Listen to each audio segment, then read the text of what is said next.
Welcome to the Dash Mindset Podcast. I'm Sherry Zievenbergen.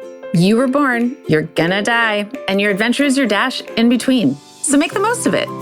Unlock your potential in all aspects of your dash by embracing your uniqueness and living in a way that's authentic to you, not by doing more things, but by focusing on the right things. I'm a former corporate leader turned coach who's on my own journey, and I'm passionate about helping you on your journey too. So on the podcast, we'll explore how to live authentically by deciphering who you truly are and what you truly want. Are you ready to take a step toward designing your dash? Someday doesn't actually exist, so let's do it now. Hello there, you are hearing the voice of a 50-year-old. I turned 50 last weekend. And since you're likely listening to this, well, you are definitely listening to this on a different date. You don't know when last weekend was, so I'm going to be more specific. It was January 18th.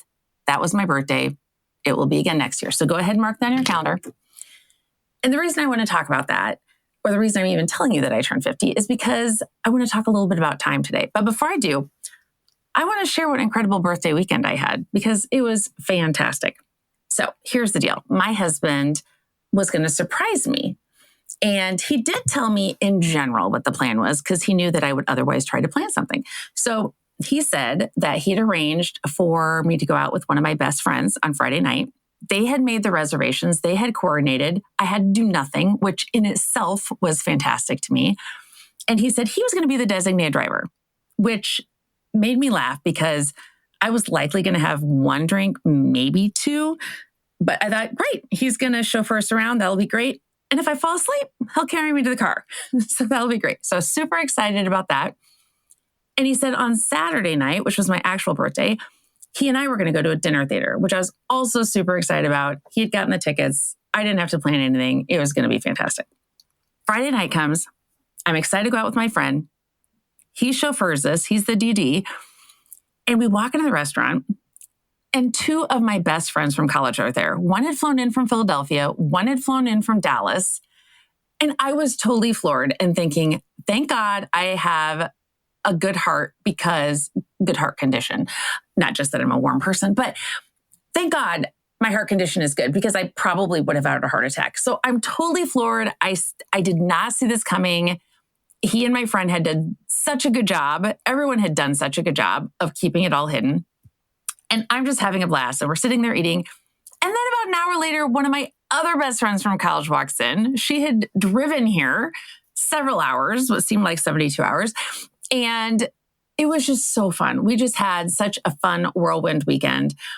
And I just didn't see it coming. So we were talking a lot about age, right? Because it was my 50th birthday and they had flown in because it's this big milestone. And one of the things that we've always talked about, this group of friends, is the Golden Girls. You know, the Golden Girls from the TV show from the 80s, early 90s. There's Rose, who's Betty White, of course, Blanche, Dorothy, Sophie. Anyway, we always talk about the Golden Girls and we talk about, you know, who would be which character because there's a chance we're all going to live in Florida in a condo together at some point, right? Well, we were thinking we would do that maybe at some point in the far future when we were elderly.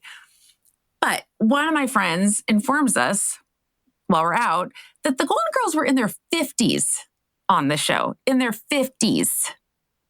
What? So I looked it up because I just feel like this is information people need to know. I feel like you need to know. It needs to be shared. And so just in case you are having a hard time believing it too, that is correct. Their characters were supposedly in their 50s on the show. And then when it ended in the early 90s, they were in their early 60s, very early 60s. Sophie was in her 80s the whole time. So that eases my mind. But really, these people were all living in Florida in a condo together because they were old and they were in their 50s? Anyway, obviously, that leads us to going to Florida this coming weekend. We're all flying into Florida to check out condos because I guess it's coming sooner than we thought. And so I'm recording this before I go. Just kidding. But truly, one thing we did discuss throughout the weekend was the fact that we just couldn't believe we were 50. Regardless of the Golden Girl ages, we could not believe we were 50. We're all turning 50 within 1 year of another, except for one of my friends who's still a youngin'. She's only 45. And so it got me thinking about time. why was it that we all felt like we weren't 50? We were somewhere between the ages of 25 and 40-ish. And why did we all feel like we were just in college? Why did it feel like time had gone so fast? So I did a little bit of investigation, and I had read some articles about this before, but I really wanted to dig in. I mean, now I'm the big 5-0. So I found a few articles that talked about it. And one was an article by Dr. Art Markman. It was in Psychology Today, and it's all about why we have a tendency to feel so much younger than we actually are. And what he noted was that when people hit their 40s, they tend to feel significantly younger than they actually are. And the age they feel they are is called their subjective age, which in general tends to be about 11% younger than they actually are. So apparently I need to up the age I feel a little bit because I've been 25 for a long, long time in my head. So I gotta figure that out. But I actually, he notes that it's generally when people hit their 40s. I know this actually started happening to me at a much earlier point. I know I was in my 30s because I remember one particular day. I can distinctly remember this day. I had been on a recruiting team, and every year I had been on this recruiting team for a few years. And we would go to Iowa State University, and I would recruit every year, and I loved it. And we'd recruit accounting students. And so it did seem that the recruiting time came faster every year. And so we're in the auditorium at work, and there are several new, younger individuals who were joining the recruiting team. And I knew I wasn't one of the new ones, right? But we're standing there, and the gentleman who had always led the group is announcing to everyone, welcome, glad to have you on the recruiting team, yada, yada.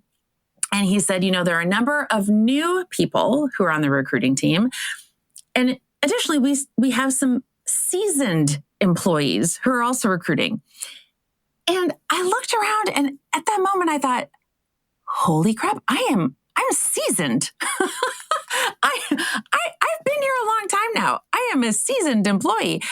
And I just remember thinking, oh my gosh, I'm not young anymore, like I am in my head. So you might have one of those moments that you distinctly remember in your head.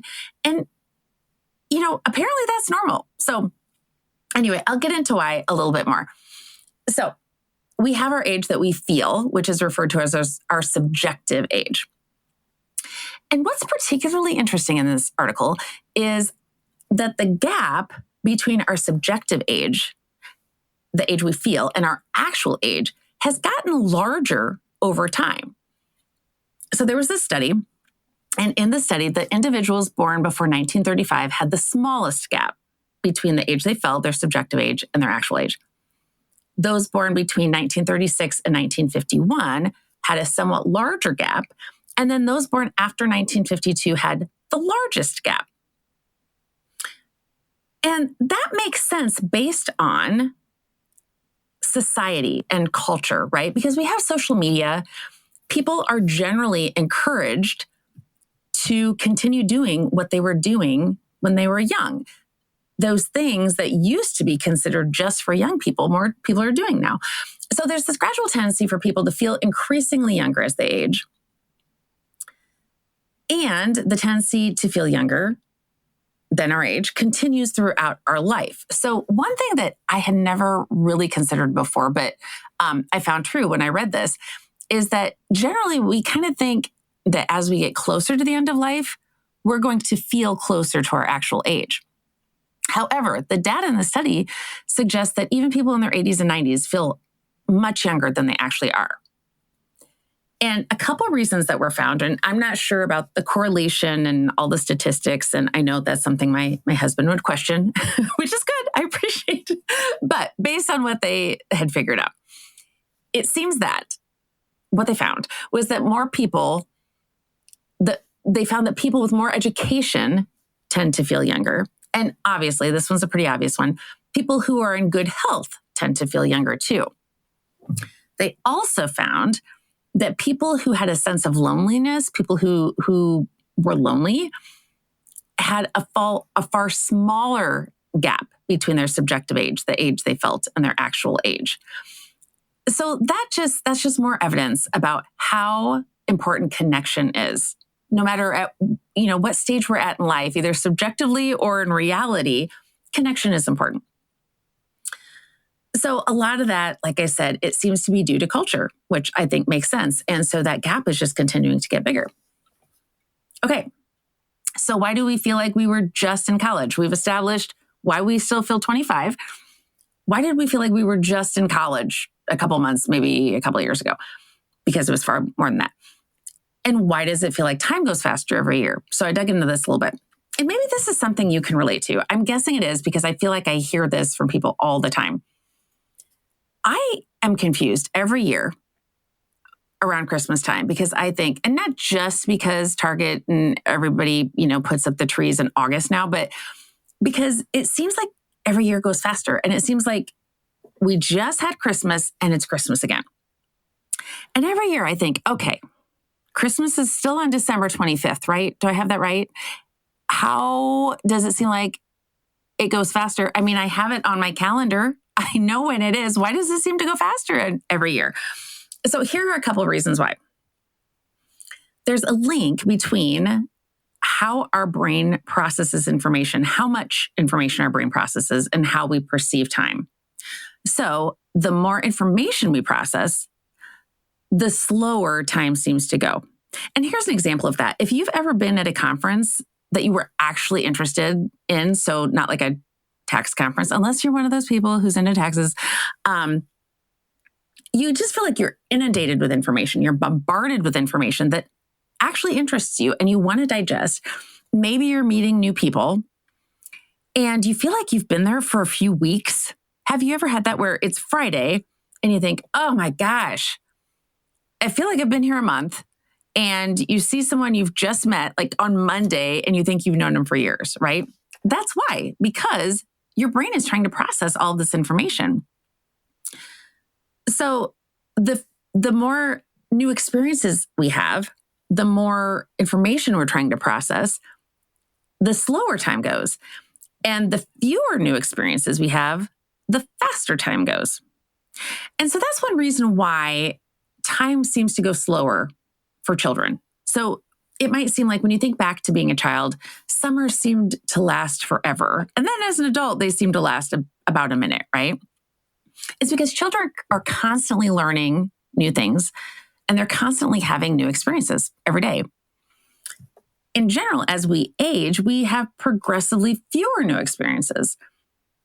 Our perception of the world overall just becomes more automatic, and we're more desensitized to our surroundings. And that's progressively the case, and time seems to go faster. Our perception of time goes faster. Time is the same no matter what, right? But our perception of time goes faster.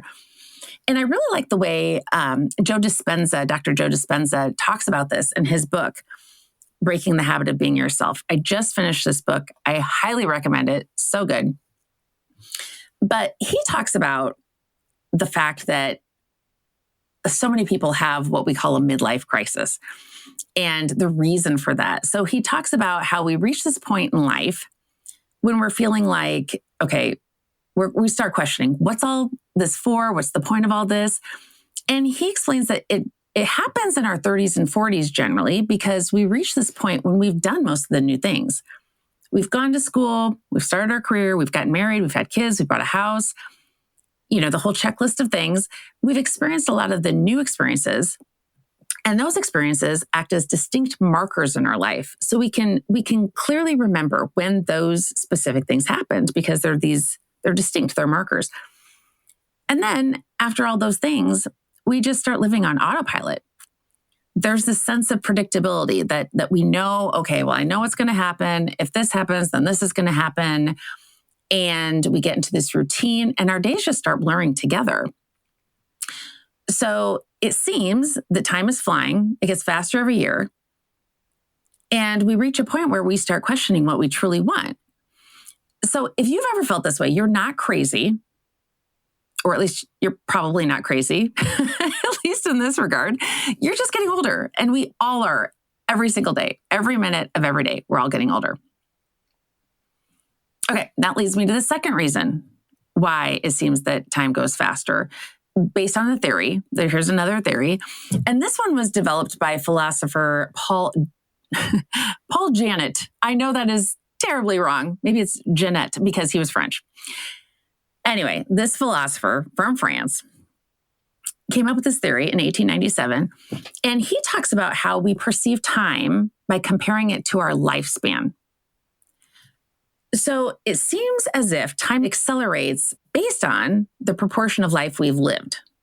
So for instance, 1 year for a 5-year-old is 1/5 of that child's life, or 20% of that child's life. Now for me, 1 year as a 50-year-old is 1/50th of my life, or 2% of the life I've lived. So our perception is relative.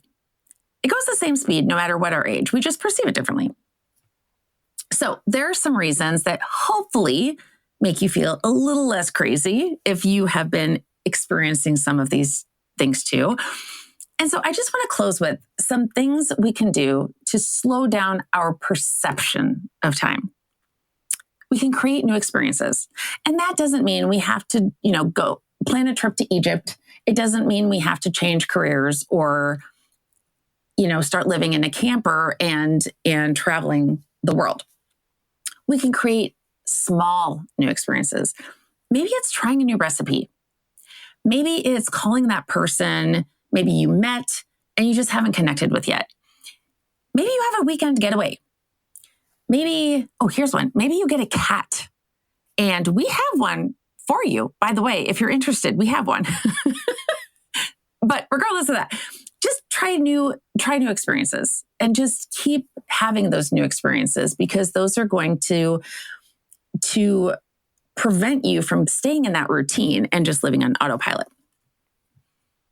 Do the things you might think you're too old to do, because age is relative. And a lot of times we just think that based upon what other people who were older in the past have done. So if I was living based upon what the Golden Girls seem to be doing in their 50s, I would actually be moving to Florida and living in a condo with my friends, right? So do the things you might think you're too old to do, and don't necessarily do the things that you think you're supposed to be doing at whatever age you're at. And then take small steps, just take small steps toward what you truly want. And remember this, as one of my friends shared on my birthday, which I love, there's no slowing down the train.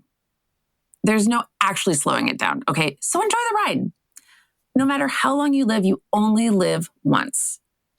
So figure out how to share the real you with the world and take steps toward living the life you truly want now.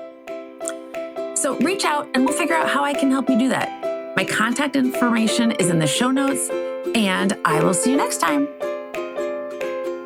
Thanks so much for listening to the Dash Mindset Podcast. If you enjoyed this podcast, please subscribe on your favorite podcast player, tell your friends, and leave us a review. Follow me on my social media platforms highlighted in the show notes, and get in touch with me at thedashmindset.com. Share the topics you'd like me to explore in future episodes.